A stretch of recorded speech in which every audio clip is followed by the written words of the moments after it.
నమస్తే సార్. నమస్తే madam. Lung cancer అనగానే చాలా మంది ఎక్కువ భయపడుతూ ఉంటారు. సో అసలు how common it is sir? అసలు lung cancer is the most common cancer now.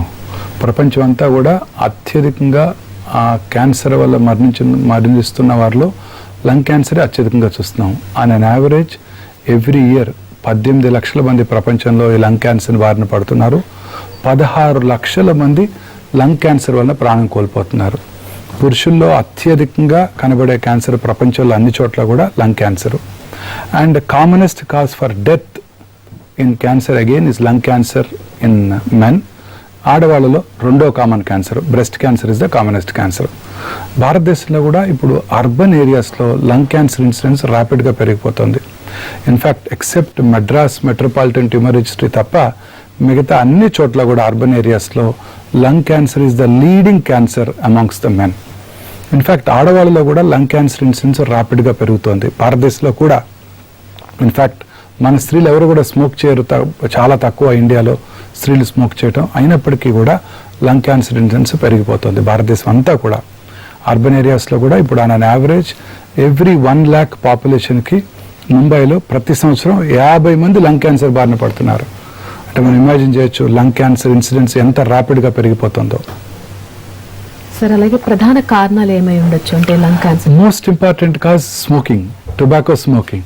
ఒక్కసారి స్మోక్ చేసినప్పుడు అందులో మోర్ దెన్ 400 to 600 క్యాన్సర్ కారకాలు అంటే కార్సినోజెన్స్, అనేక రకాలైన కార్సినోజెన్స్ ఉన్నాయి. ముఖ్యంగా బెంజోపైరిన్ కాంపౌండ్స్, రేడియాక్టివ్ పొలోనియం కాంపౌండ్స్, ఇంకా ఇతరత్ర ఐసోప్రొపైల్ ఆల్కహాల్ కాంపౌండ్స్, అనేక రకాలైన కాంపౌండ్స్ ఉన్నాయి. ఇవన్నీ కూడా క్యాన్సర్ కారకాలు. స్మోక్ చేసిన 6 సెకండ్స్లో బాడీలోకి ఆ స్మోక్ యొక్క కారకాలు బ్లడ్లోకి వెళ్ళిపోయి ముఖ్యంగా లంగ్స్లో ఇది క్యాన్సర్ కలిగిస్తాయి. లంగ్స్లోనే కాదు, శరీరం అంతా కూడా. టొబాకో స్మోక్ చేసినప్పుడు శరీరంలో అనేక ఆర్గన్స్లో క్యాన్సర్ వచ్చే అవకాశాలు ఉన్నాయి. Can you believe? ఆడవాళ్ళలో గర్భసించి ముఖద్వార క్యాన్సర్ కూడా స్మోక్ చేసే ఆడవాళ్ళలో ఎక్కువ కనబడుతుంది. అంటే ఇక్కడ నోటి ద్వారా స్మోక్ చేసినట్టయితే అది బాడీలో అబ్జార్బ్ అయ్యి యూరినరీ బ్లాడర్లోను అలాగే గర్భసించి ముఖద్వారం దగ్గర కూడా సెక్రెట్ చేయబడుతుంది. అంటే స్మోకింగ్ అంత ఇంజూరియస్ టు హెల్త్ అనమాట. స్మోక్ చేసిన 6 సెకండ్స్లోనే బాడీ అంతా ఈ క్యాన్సర్ కారకాలు వెళ్ళిపోతాయి. సో అన్ని రకాల క్యాన్సర్స్, ముఖ్యంగా లంగ్ క్యాన్సర్కి smoking is the commonest cause. ఈ స్మోకింగ్ కనుక బ్యాన్ చేసినట్టయితే ఖచ్చితంగా లంగ్ క్యాన్సర్ ఇన్సిడెన్స్ని, పురుషుల్లో 50% క్యాన్సర్స్ని పూర్తిగా ముఖ్యంగా సౌత్ ఇండియాలో వైప్ అవుట్ చేయడానికి అవకాశం ఉంది. చాలామంది అనుకుంటూ ఉంటారు గుట్కా తింటాము, గుట్కా తిని నమిలి ఊసేస్తాము, లోపలికి ఇంజెస్ట్ చేయము, దీనివల్ల క్యాన్సర్ రాదు అని. గుట్కా తింటున్నప్పుడు, టొబాకో చూ చేస్తున్నప్పుడు, కైని, అంబర్, అనేక రకాలుగా అలాగే పాన్, ఇవన్నీ కూడా చూ చేస్తున్నప్పుడు మ్యూకస్ మెంబ్రెయిన్ నుంచి ఆ క్యాన్సర్ కారకాలు అబ్జార్బ్ చేయబడి బ్లడ్లోకి వెళ్ళి లంగ్ క్యాన్సర్ కూడా దారితీయవచ్చు. ఓరల్ క్యాన్సరే కాదు, లంగ్ క్యాన్సర్ కూడా దారితీయవచ్చు. అంత ప్రమాదకరమైనది ఈ టొబాకో. ఏ రకంగా ముక్కు ద్వారా పీల్చినా, నోటి ద్వారా తిన్నా, స్మోక్ చేసినా కూడా ప్రమాదకరమైనది.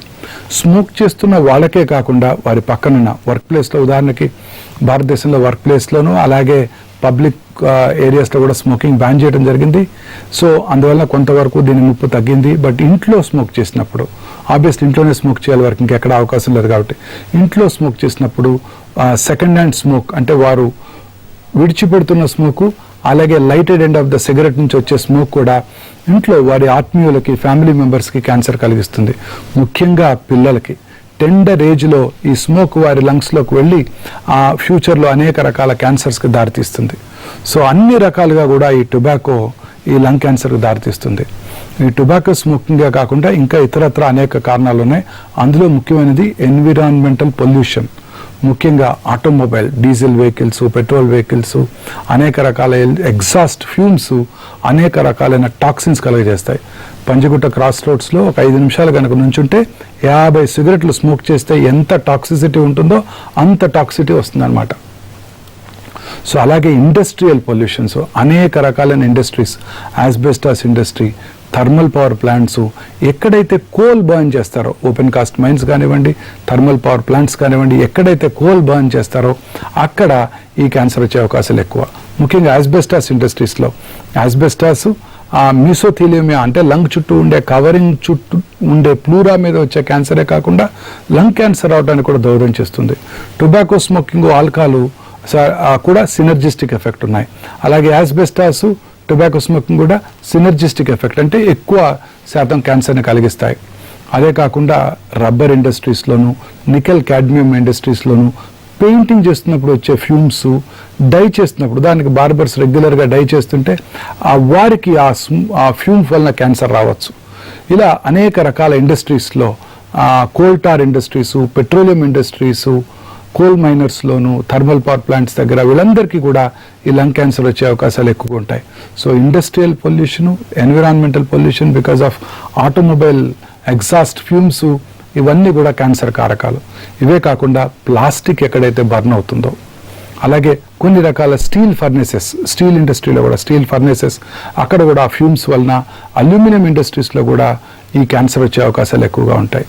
ఇవే కాకుండా రేడాన్ గ్యాస్, రేడాన్ గ్యాస్ అనేది ఒక రేడియాక్టివ్ గ్యాస్, ముఖ్యంగా రాకీ టెరైన్ అంటే డక్కన్ ప్లాటో, హైదరాబాద్, దీంట్లో ఇక్కడ రాకీ టెరైన్లో ఈ రేడాన్ గ్యాస్ ఎక్కువగా ఉత్పత్తి అవుతుంది. ముఖ్యంగా బంజారా హిల్స్, జూబ్లీ హిల్స్లో రేడాన్ గ్యాస్ ఎక్కువగా ఉత్పత్తి అవుతుంది. ముఖ్యంగా సెల్లార్స్లో ఉండే వాళ్ళలో ఈ దీని నుంచి వచ్చే రేడాన్ గ్యాస్ వాళ్ళలో క్యాన్సర్ కలగజేయడానికి ఎక్కువగా అవకాశం ఉంటుంది. ప్లేన్స్లో కన్నా ఈ డక్కన్ ప్లాటోలో ఈ రేడాన్ గ్యాస్ ప్రొడక్షను, దానివల్ల క్యాన్సర్ వచ్చే అవకాశాలు కూడా ఎక్కువగా ఉంటాయి. సో ఇవన్నీ కూడా అనేక రకాలైన క్యాన్సర్ కారకాలు. ఇవే కాకుండా జెనెటిక్ ప్రీడిస్పోజిషన్, అంటే 12 ఏళ్ళ ఆడపిల్ల తండ్రి గారు కూడా స్మోక్ చేయలేదు, వాళ్ళలో కూడా ఈ క్యాన్సర్ చూస్తుంటాము. About 5 to 8% of cancers are because of genetically predisposed. అంటే really we don't know the reason, కరెక్ట్గా కారణం తెలియదు, వాళ్ళలో కూడా ఈ లంగ్ క్యాన్సర్ చూస్తుంటాం అనమాట.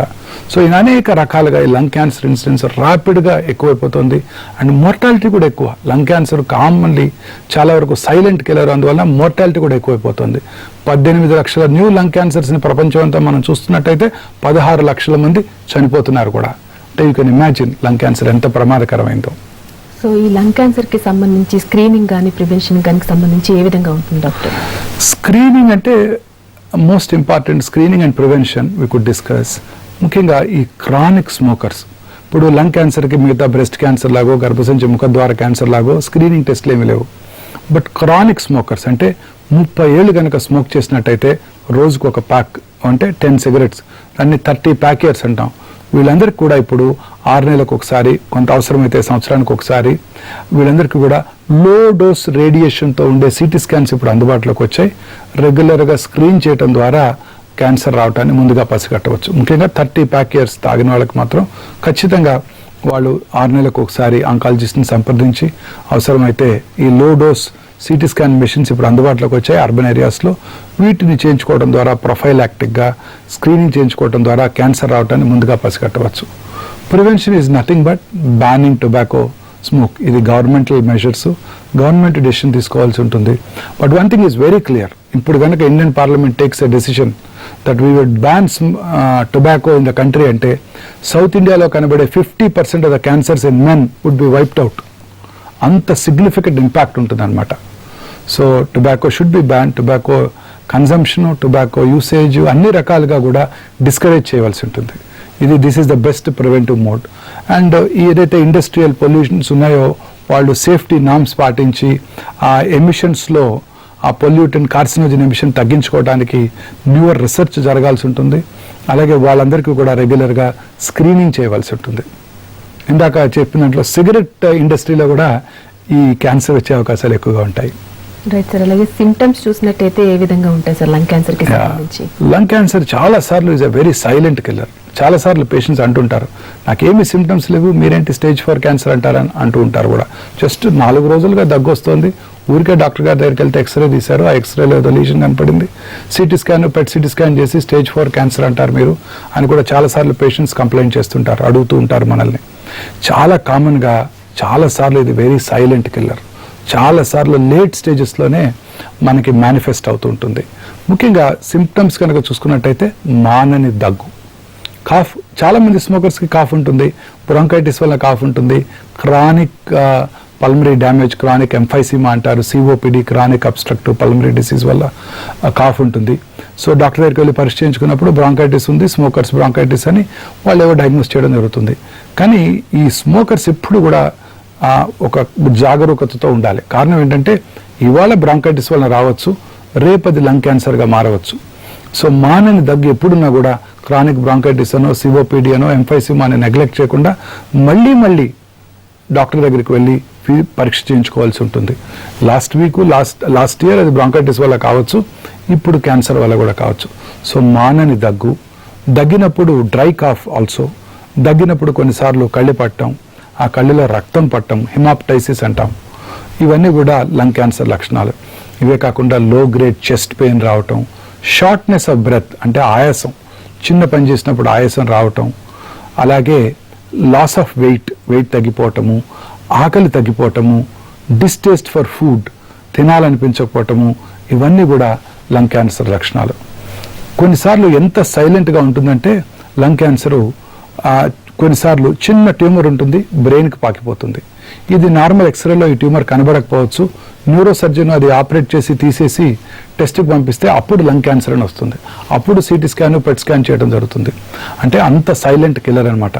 కొన్నిసార్లు సడన్గా ఒక పేషెంట్ చిన్న small history of fall, suddenly fracture of the big great bone, rod వేయటానికి ఆర్థోపెడిక్ సర్జను దాన్ని రాడ్ వేస్తూ లేదా ప్లేటింగ్ చేస్తూ చిన్న టిష్యూని బయాప్సీ పంపితే దాంట్లో లంగ్ క్యాన్సర్ కనబడుతుంటుంది. సో చాలాసార్లు ఇట్స్ ఎ సైలెంట్ కిల్లర్. శరీరంలో ఇతర భాగాలకు పాకాక ఆ సిమ్టమ్స్ని బట్టి మనం లంగ్ క్యాన్సర్ని డయాగ్నోస్ చేస్తుంటాం. సో అందుకే స్మోకర్స్ అందరూ చాలా జాగ్రత్తగా ఉండాలి, ఎటువంటి సిమ్టమ్ని అశ్రద్ధ చేయకూడదు. సో చేయకుండా చిన్న మార్పుల్ని, వారి బాడీలో వచ్చే మార్పుని ఇమ్మీడియట్గా డాక్టర్ దగ్గరికి వెళ్ళి చూపించుకోవాల్సి ఉంటుంది. అలాగే ప్రధానంగా ఎలా డయాగ్నోస్ చేస్తారు డాక్టర్ లంగ్ క్యాన్సర్ని? ఈ లక్షణాలు ఉన్నప్పుడు చాలాసార్లు సస్పీషియస్గా ఉన్నప్పుడు చాలాసార్లు న్యూమోనియాతో మేనిఫెస్ట్ చేస్తుంటారు వాళ్ళు. ఎక్స్రే తీసినప్పుడు న్యూమోనియా పిక్చర్ ఉంటుంది. సో ఈ సిమ్టమ్స్తో వచ్చినప్పుడు, న్యూమోనియా అలాంటి సిమ్టమ్స్తో వచ్చినప్పుడు, ముఖ్యంగా స్మోకర్స్లోను, మెన్లో ఈ క్యాన్సర్ ఎక్కువగా చూస్తుంటాం స్త్రీలలో కంపేర్ చేసినట్టయితే, ఎందుకంటే ఆబ్వియస్లీ ఇండియాలో మోస్ట్లీ మెన్నే స్మోక్ చేస్తుంటారు కాబట్టి. సో వీళ్ళందరూ కూడా ఎక్స్రే పరీక్ష, అలాగే CT scan, computerise tomography scan ద్వారా ఆ ట్యూమర్ ఎలా ఉన్నది, ఎక్కడ ఉన్నది అని మనం ఐడెంటిఫై చేయడానికి అవకాశం ఉంటుంది. ఆ తర్వాత ఈ మధ్యకాలంలో చాలామంది పేషెంట్స్కి లంగ్ క్యాన్సర్ చాలా అగ్రెసివ్గా పాకుతూ ఉంటుంది, శరీరంలో ఇతర భాగాలకు పాకుతూ ఉంటుంది. వచ్చిన చోట నుంచి లంగ్ నుంచి ఆపోజిట్ లంగ్కి, లివర్కి, ఎడ్రినల్ గ్లాండ్స్కి, బోన్స్కి, బ్రెయిన్కి, అన్ని భాగాలకి, శరీరంలో ఇతర భాగాలకి పాకుతూ ఉంటుంది. సో కాబట్టి పెట్ సిటీ స్కాన్ అంటారు. సిటీ స్కాన్లో గడ్డ ఉన్నది లేనిది తెలుస్తుంది. PET CT scan, PET CT scan, FDG fluoro deoxygenated glucose PET scan చేయడం ద్వారా ఈ లంగ్ క్యాన్సర్ ఎక్కడ ఉంది శరీరంలో, ఎంత దూరం పాకింది అనేది పూర్తిగా అవగాహన రావడానికి అవకాశం ఉంటుంది. నిర్ధారణ కోసం బయాప్సీ పరీక్ష తప్పనిసరి. ఈ బయాప్సీ అనేది డిపెండింగ్ ఆన్ ద లొకేషన్, అంటే ఉదాహరణకి సెంట్రల్ పార్ట్ ఆఫ్ ద లంగ్లో వచ్చినప్పుడు బ్రాంకోస్కోపిక్ బయాప్సీ అంటే ఎండోస్కోప్ చేయడం ద్వారా ఆ ట్యూమర్ని మనం బయాప్సీ చేయడం జరుగుతుంది. కొన్నిసార్లు సెంట్రల్ కంపార్ట్మెంట్లో లింఫ్ నోడల్ మాసెస్ ఉన్నప్పుడు మనము trans bronchial ultrasound guided fine needle aspiration cytology cell block prepare చేసి ఏ రకమైన క్యాన్సరో తెలుసుకోవడం జరుగుతూ ఉంటుంది. కొన్నిసార్లు ట్యూమర్ పెరిఫరీస్లో ఉన్నప్పుడు, అంటే లంగ్ బయట భాగంలో ఉన్నప్పుడు direct CT scan guided biopsy చేయడం ద్వారా అది ఏ రకమైన క్యాన్సరో చాలా ఖచ్చితంగా నిర్ధారణ చేయడానికి అవకాశం ఉంది. కొన్నిసార్లు వీటన్నిటికీ కూడా అప్రోచ్ అవ్వలేనప్పుడు, అంటే చాలా చిన్న ట్యూమరు, బ్రాంకోస్కోపీలో అది కనబడటం లేదు, సిటీ స్కాన్ ద్వారా మనం బయాప్సీ చేయలేకపోతున్నాం ఎందుకంటే సెంట్రల్ పార్ట్లో ఉంది. ఇప్పుడు లిక్విడ్ బయాప్సీ కూడా అందుబాటులోకి వచ్చింది. లిక్విడ్ బయాప్సీ అంటే జస్ట్ 10 ml ఆఫ్ బ్లడ్ తీసుకొని అందులో సర్క్యులేటింగ్ ట్యూమర్ సెల్స్ని ఐడెంటిఫై చేసే ఫెసిలిటీ కూడా అందుబాటులోకి వచ్చింది. అంటే ఎటువంటి బయాప్సీ కూడా లేకుండా, చాలాసార్లు మొన్న మధ్య కూడా ఒక పేషెంట్ చూసాం, చిన్న స్మాల్ మాస్ సిటీ స్కాన్ ద్వారా బయాప్సీ చేయలేకపోయాము, ట్రాన్స్ బ్రాంకియల్ అల్ట్రాసౌండ్ గైడెడ్ బయాప్సీతో నెగిటివ్ వచ్చింది, అలాగే బ్రాంకోస్కోపీలో కనబట్టలేదు. అలాంటప్పుడు లిక్విడ్ బయాప్సీ చేసి ఇది క్యాన్సర్ ఉన్నది అని చాలా ఈజీగా నిర్ధారణ చేయగలిగాం. సర్క్యులేటింగ్ ట్యూమర్ సెల్స్ని ఐడెంటిఫై చేసి దాన్ని ప్రాసెస్ చేసి దాని మీద ఇమ్యూనోహిస్టోకెమిస్ట్రీ చేసి ఏ రకమైన క్యాన్సర్ కూడా తెలుసుకునే facility is liquid biopsy. Liquid biopsy కూడా అందుబాటులోకి వచ్చింది. చాలా మందిలో ఒక అపోహ ఉంది, ఈ సిటీ గైడెడ్ నీడిల్ బయాప్సీ చేసినప్పుడు చాలామంది అడుగుతుంటారు, ఇప్పటికీ అడుగుతుంటారు, చాలా అవేర్నెస్ ప్రోగ్రామ్స్ మనం చేస్తున్నప్పటికీ కూడా, బయాప్సీ చేస్తే ట్యూమర్ని నీడిల్ పెట్టి గుచ్చినప్పుడు లేదా తీసినప్పుడు ట్యూమర్ని డిస్టర్బ్ చేస్తారు, అప్పుడు క్యాన్సర్ శలాలు అత్యంత వేగంగా రక్తనాళాల ద్వారా, లింఫ్ నాళాల ద్వారా పాకిపోతాయి అని చాలామందికి బయాప్సీ కూడా భయపడుతుంటారు. ఆందోళన చెందాల్సిన అవసరమే లేదు. బయాప్సీ ద్వారా క్యాన్సర్ని అప్స్టేజ్ చేసే అవకాశమే లేదు. బయాప్సీ చేయటం ద్వారానే మనం క్యాన్సర్ని గుర్తించడానికి అవకాశం ఉంటుంది. సో ఈ బయాప్సీ చేసి అది ఏ రకమైన క్యాన్సర్ గుర్తించినట్టయితే దాన్ని బట్టి మనం ట్రీట్మెంట్ ప్లాన్ చేయడానికి అవకాశం ఉంటుంది. అయితే ఈ ట్రీట్మెంట్ విధానం ఏ విధంగా ఉంటుంది డాక్టర్, అంటే లంగ్ క్యాన్సర్కి సంబంధించి? లంగ్ క్యాన్సర్ డయాగ్నోస్ చేశాక ఫస్ట్ మనము స్టేజింగ్ చేయవలసి ఉంటుంది.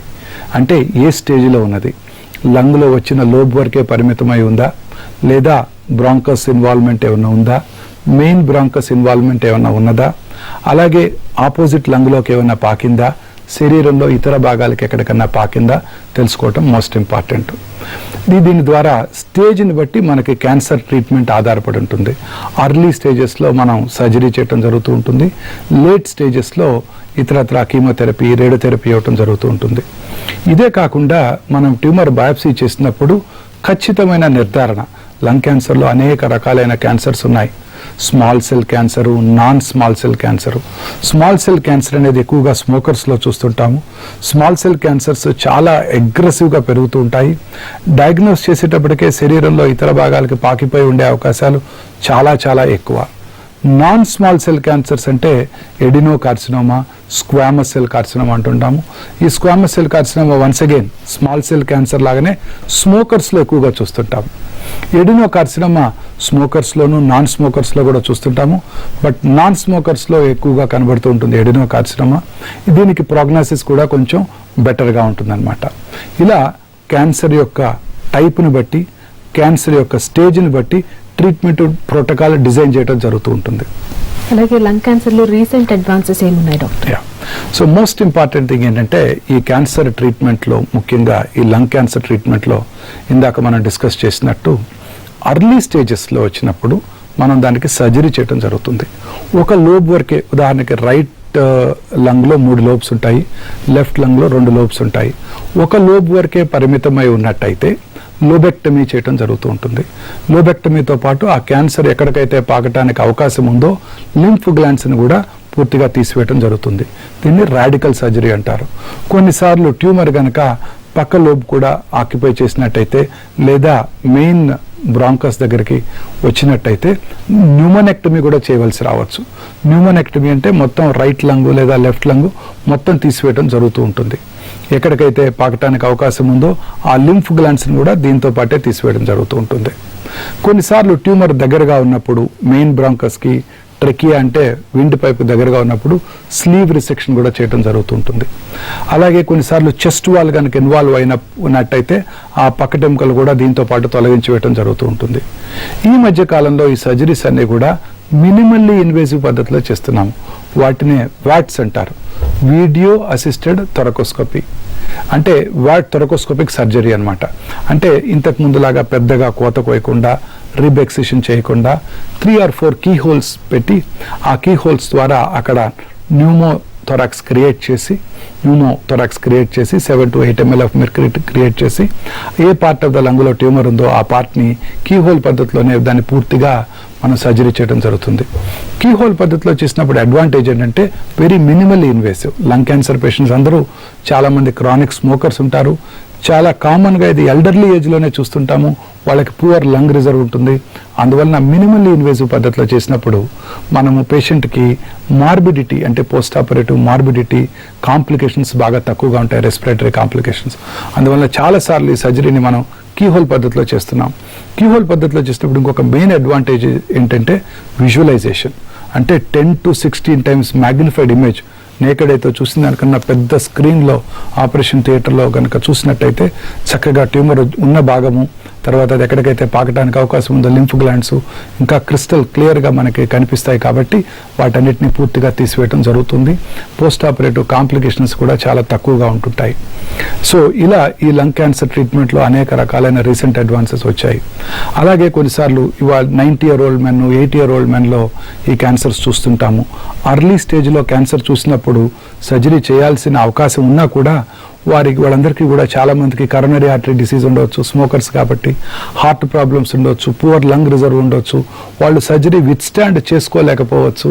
అలాంటప్పుడు మనం ఏం చేస్తామంటే వీళ్ళందరికీ కూడా లిమిటెడ్ రేడియేషన్ ఇవ్వడం జరుగుతుంటుంది. ఎస్పెషలీ అర్లీ స్టేజెస్లో కీమో రేడియేషన్ కాంబినేషన్స్. ఈ మధ్య కాలంలో అతి చిన్న ట్యూమర్స్కి సైబర్ నైఫ్ కూడా అందుబాటులోకి వచ్చింది. సైబర్ నైఫ్ అనేది ఒక న్యూయర్ రేడియేషన్ చికిత్స.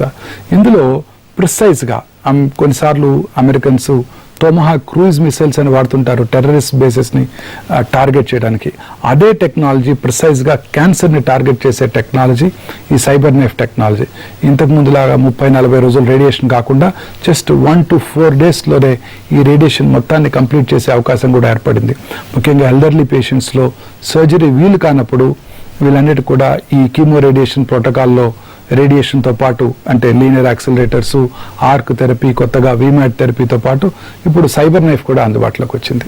సో వీటి ద్వారా అతి తక్కువ మార్బిడిటీతో అంటే పేషెంట్స్కి సైడ్ ఎఫెక్ట్స్ లేకుండా మనము ఈ రేడియేషన్ ఇవ్వడం జరుగుతుంది. సో మినిమల్లీ ఇన్వేసివ్ పద్ధతులు అంటే watts, video assisted thoracoscopic surgery, అలాగే సైబర్ నైఫ్ చికిత్స, టార్గెటెడ్ రేడియేషన్ చికిత్స ద్వారా అర్లీ స్టేజెస్లో మనం ట్రీట్మెంట్ ఇవ్వడం జరుగుతూ ఉంటుంది. అదే లేట్ స్టేజెస్లో ట్రీట్మెంట్ కనుక ఇవ్వాల్సి వచ్చినట్టయితే చాలా కామన్గా ఇంతకుముందు మనం డిస్కస్ చేశాము. Most often 3rd stage 4th స్టేజెస్లోనే ఈ క్యాన్సర్ పేషెంట్స్ మనకి మేనిఫెస్ట్ చేస్తుంటారు. సో వీళ్ళకి చికిత్స కొంచెం డిఫరెంట్గా ఉంటుంది. వీళ్ళకి సర్జరీ ఉండదు, కీమోథెరపీ, అవసరమైన చోట రేడియేషన్ ఉంటుంది.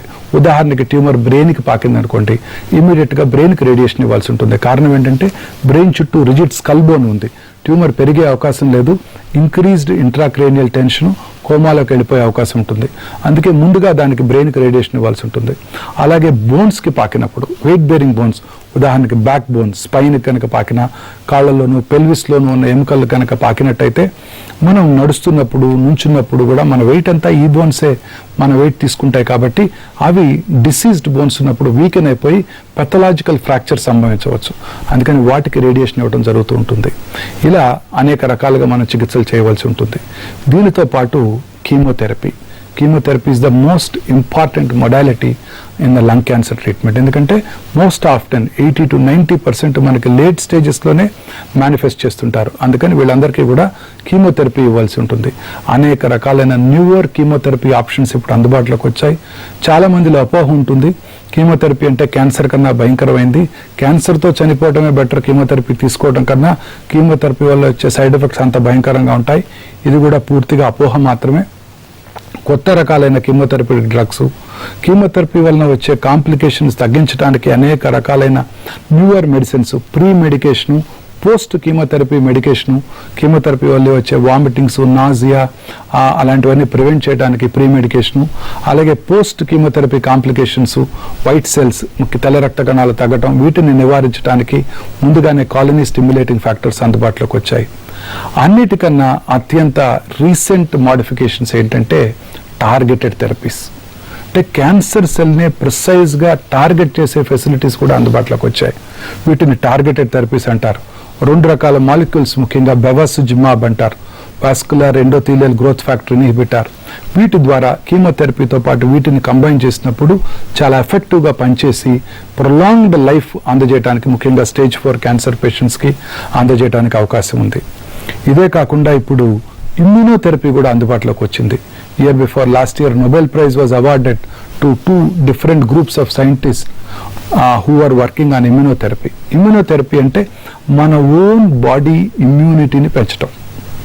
ఎలా మన బాడీకి ఇన్నేట్ ఇమ్యూనిటీ ఉంది, ఆ innate immunity, natural killer cells ఉన్నాయి మన బాడీలో, టీ సెల్స్ అంటారు. క్యాన్సర్ సెల్స్ ఎంత స్మార్ట్ అంటే మన బాడీ ఇమ్యూన్ మెకానిజంని బ్లంట్ చేసేస్తాయి. అంటే క్యాన్సర్ సెల్స్ మన బాడీ ఇమ్యూన్ సెల్స్ మీద టీ సెల్స్ని, రిసెప్టార్స్ని బ్లాక్ చేసి ఆ క్యాన్సర్ని గుర్తించకుండా, క్యాన్సర్ మీద పని చేయకుండా చేస్తాయి. ఇమ్యూన్ థెరపీలో ఏం చేస్తారంటే ఇమ్యూన్ థెరపీ మెడిసిన్స్ ఇచ్చినప్పుడు ఆ టీ సెల్ మీద ఉండే రిసెప్టార్స్ని క్యాన్సర్ బ్లాక్ చేయకుండా అవి అడ్డుకుంటాయి. అప్పుడు మన ఓన్ ఇమ్యూనిటీ న్యాచురల్గా ఈ క్యాన్సర్ మీద ఎఫెక్టివ్గా పనిచేస్తుంది. ఇప్పుడు అన్ని క్యాన్సర్స్కి కూడా ఇలాంటి ఇమ్యూన్ థెరపీస్ అందుబాటులోకి వస్తున్నాయి. ముఖ్యంగా లంగ్ క్యాన్సర్లో ఇది చాలా ఎక్కువగా వాడుతున్నాము. పెంబ్రోలిజ్మాబ్ అంటారు, కీట్రూడా, ముందుగా పరీక్షలు చేసుకొని ఇది దీనికి లొంగుతుందా లేదా తెలుసుకొని నివోలుమాబ్ అనేక రకాలైన న్యూయర్ ఇమ్యూనోథెరపీ ఆప్షన్స్ అందుబాటులోకి వచ్చాయి. ఇవి ఎఫెక్టివ్గా పనిచేస్తాయా లేవో ముందుగా తెలుసుకునే జెనెటిక్ టెస్టులు కూడా ఇప్పుడు అందుబాటులోకి వచ్చాయి. వీటినే జెనెటిక్ టెస్టింగ్ అంటారు. ఫ్యూచర్ ఆఫ్ ఆంకాలజీ ఇలా ఉండబోతోంది. ఇలా మనం క్యాన్సర్, లంగ్ క్యాన్సర్ పేషెంట్స్కి FDA అప్రూవ్ టెక్నాలజీ ఇదంతా కూడా. క్యాన్సర్ పేషెంట్ వచ్చినప్పుడు వారి యొక్క ఏ జెనెటిక్ మ్యూటేషన్ వల్ల ఈ క్యాన్సర్ వచ్చింది, దీన్నే FoundationOne మెడిసిన్ అంటున్నాం. అంటే సింపుల్ బ్లడ్లో ఉన్న సర్క్యులేటింగ్ ట్యూమర్ సెల్స్ కానీ లేదా బయాప్సీ చేసుకున్న ట్యూమర్ సెల్స్ని కానీ మనం తీసుకొని ఏ రకమైన జెనెటిక్ మ్యూటేషన్ వల్ల ఈ క్యాన్సర్ వచ్చిందో తెలుసుకోవటాన్నే FoundationOne మెడిసిన్ అంటున్నారు. Little expensive technology. ఏ రకమైన మ్యూటేషన్ వల్ల ఈ క్యాన్సర్ వచ్చింది, 4-5 రకాల మ్యూటేషన్స్ ఉన్నట్టయితే అందులో డ్రైవర్ మ్యూటేషన్ ఏది తెలుసుకొని దాన్ని టార్గెట్ చేసే మెడిసిన్ని ఈ FoundationOne మెడిసిన్ అంటున్నాం. ఇలా మనకందరికీ తెలుసు మన హ్యూమన్ బాడీలో 22,000 ప్రోటాన్ కోడింగ్ జీన్స్ ఉన్నాయి. ఇందులో ఒక 400 to 500 క్యాన్సర్ ఆంకోజీన్స్ ఉన్నాయి. వాటిని ప్రిసైజ్గా ఐడెంటిఫై చేసే ఫెసిలిటీస్ అందుబాటులోకి వచ్చాయి. వాటిని మనం టార్గెట్ చేయడం ద్వారా ఎటువంటి సైడ్ ఎఫెక్ట్స్ లేకుండా కూడా ఈ క్యాన్సర్ని క్యూర్ చేసే ఫెసిలిటీసు, లేట్ స్టేజ్ క్యాన్సర్లో సిగ్నిఫికెంట్గా లైఫ్ ప్రొలాంగ్ చేయడానికి కూడా అవకాశం ఏర్పడింది.